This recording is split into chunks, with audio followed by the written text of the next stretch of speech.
নমস্কার, আমি সুমনা। সুমনাস ফুড স্টোরিতে আপনাদেরকে স্বাগত জানাই। আশা করি আপনারা সকলে ভালো আছেন, সুস্থ আছেন। তাহলে শুরু করা যাক আজকের রেসিপি। আজকের রেসিপি হচ্ছে নিরামিষ আলুর দম।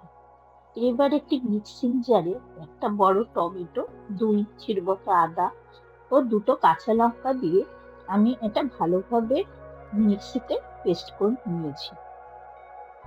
এরপরে তার মধ্যেই আবার 1 চামচ, বড় চামচের 1 চামচ কাজু দিয়ে আবার ওটাকে ভালোভাবে মিক্সিতে পেস্ট করে সাইড করে রেখে দিলাম।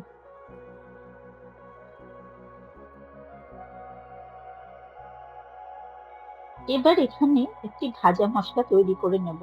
তার জন্য 1 চামচ গোটা জিরে, 1.5 চামচ গোটা ধনে এবং 2খানা শুকনো লঙ্কা দিয়ে ভালোভাবে একটু সময় নিয়ে মশলার গন্ধ বেরোনো অবধি ভেজে নিয়েছি। এটা ড্রাই রোস্ট করে নিয়েছি।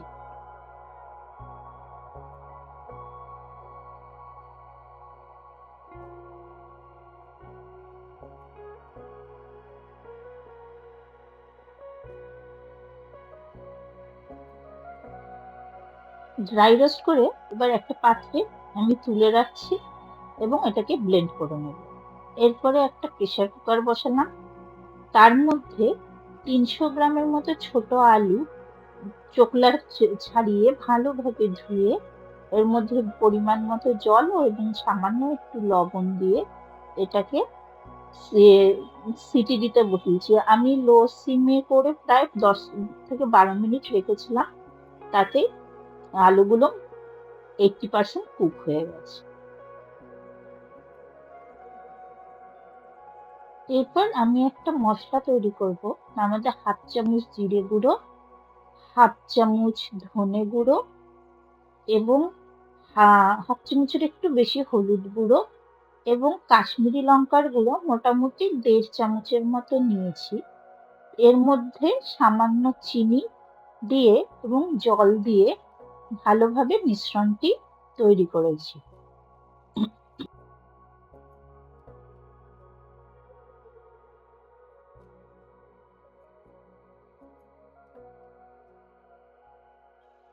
এরপর এর মধ্যে 1 চামচের মতো সর্ষের তেল দিয়ে এই মশলাটির সাথে মিশিয়ে রেখেছি।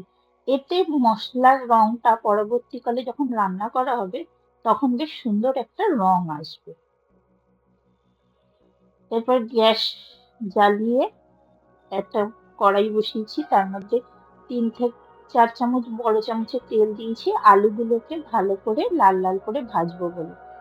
এবার তেলের মধ্যেই আমি একটু লবণ এবং হলুদ দিয়ে নিলাম।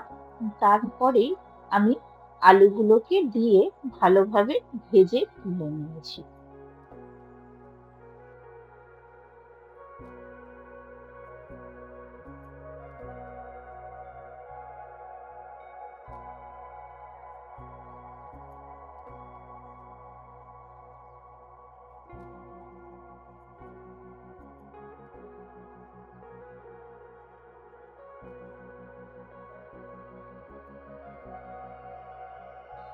এরপরে কড়াইতে আরো 1 চামচ তেল অ্যাড করেছি।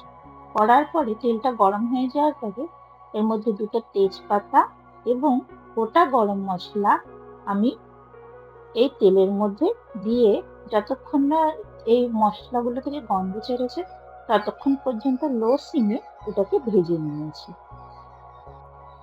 এরপরে টমেটো, আদা, লঙ্কার যে এবং কাজু বাদামের যে পেস্টটা করেছিলাম সেটা এই এবার কড়াইতে দিয়ে দিলাম। দিয়ে লো সিমে ওটাকে বেশ খানিকক্ষণ ধরে ভেজেছি।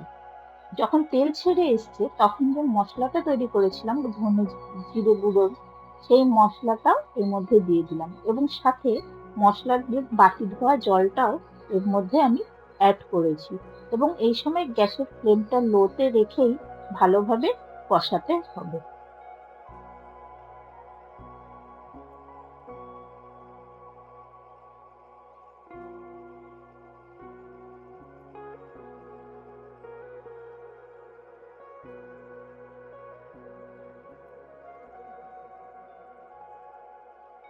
মশলা কষানোর জন্য আমি একটা ঢাকনাও ঢেকে দিয়ে দিলাম যাতে মশলাটার থেকে তেল ছাড়তে শুরু করে। দেখুন, মশলাটাকে ঢেকে রাখার পরে বেশ কিছুক্ষণ রান্না হওয়ার পরে মশলাটা থেকে একটা সুন্দর তেল ছেড়েছে। এইবার ভেজে রাখা যে আলুগুলো ছিল, সেই ভেজে রাখা আলুগুলো এই মশলার সাথে দিয়ে ভালোভাবে এটাকে মিশিয়ে নিয়েছি। গ্যাস যেন সিম থাকে। গ্যাস যদি জোরে হয়ে যায় তাহলে মশলা লেগে যাওয়ার চান্স আছে, যেহেতু কাজু বাদাম আছে সেই জন্য। তো এরপরে আমি ওর মধ্যে সামান্য একটু লবণ অ্যাড করে নিলাম। লবণ পরিমাণ মতো দিলাম যাতে লবণটা আলুর সাথে মিশে যায়। যদিও বা আমরা আলুতে নুন দিয়েছিলাম, তো সেই সময়ের জন্য লবণটা একটু বুঝে শুনে দিতে হবে এই সময়। মশলা কষে গেলে এর মধ্যে আমি পরিমাণ মতো জল দিয়ে দিলাম এবং আলুগুলোর সাথে ভালোভাবে মিশিয়ে নিয়ে এটাকে ঢাকনা দিয়ে ঢেকে লো সিমে করে প্রায় 10 থেকে 12 মিনিট কুক হতে দেব।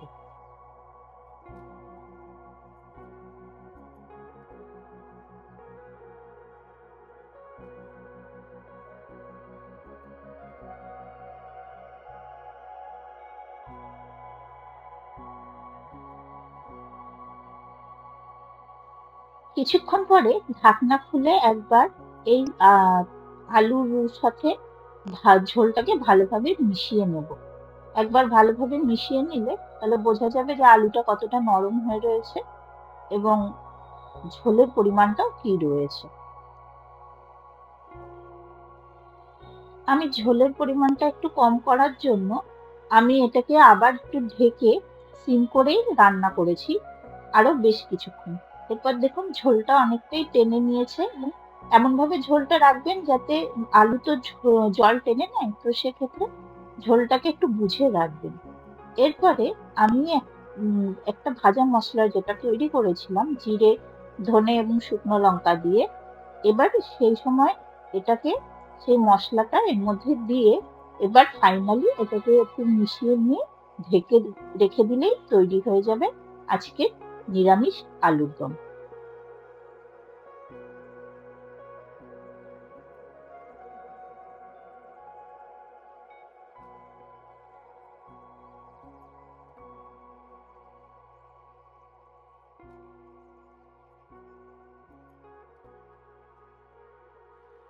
নিন, তৈরি হয়ে গেছে আজকে নিরামিষ আলুর দম। আমি বাসন্তী পোলাওয়ের সাথে পরিবেশন করেছি। আপনারা রুটি, পরোটা ইত্যাদির সাথেও পরিবেশন করতে পারবেন। ধন্যবাদ। চ্যানেলটির সাথে থাকবেন, পাশে থাকবেন এবং চ্যানেলটিকে সাবস্ক্রাইব করে যাবেন।